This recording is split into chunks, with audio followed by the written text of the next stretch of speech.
Treballem amb una mirada oberta al món, però amb els peus ben arrelats a casa sempre.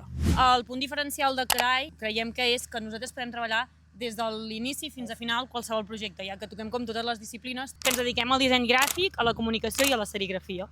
I per això també va ser com una de les raons que ens hem unit, perquè cada una de nosaltres ha com reforçat amb els seus estudis una disciplina diferent.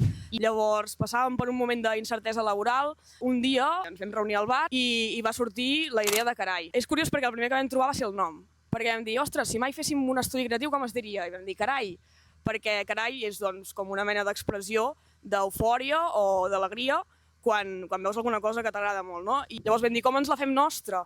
Doncs podem posar 3 As, una per cada sòcio, i d'aquesta mateixa manera també fa com l'expressió més eufòrica. I que volem que nosaltres, cada client que vingui, o sigui que se senti com a casa. No volem ser un estudi fred ni distant, sinó que volem cuidar el client i fer-lo sentir com acollit i acompanyar-lo en tot el procés.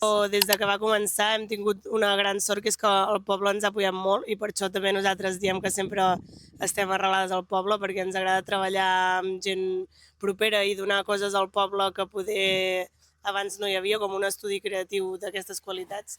Estem molt contents perquè ens han apoyat molt, tant restaurants com grups de música, com l'Ajuntament, i gent del poble que ha confiat en nosaltres, i hem treballat mà a mà amb ells i han sortit projectes molt xulos. Amb aquest projecte que hem obert nosaltres també ens agradaria com recolzar la gent jove que té projectes o té idees o té inquietuds que les faci, saps? Que sempre hi ha com aquestes pors d'incertesa, d'anirà bé, no anirà bé, però si no ho proves mai ho saps. I nosaltres al principi també ens rondava pel cap el fet de això sortirà bé, no sortirà bé, però ara que ho hem fet, i que sí que és veritat que a poc hem anat creixent, i els principis sempre són més durs, però nosaltres sempre animem a la gent a que cregui en els seus somnis i projectes i els arribi a fer realitat com nosaltres hem fet amb Carai.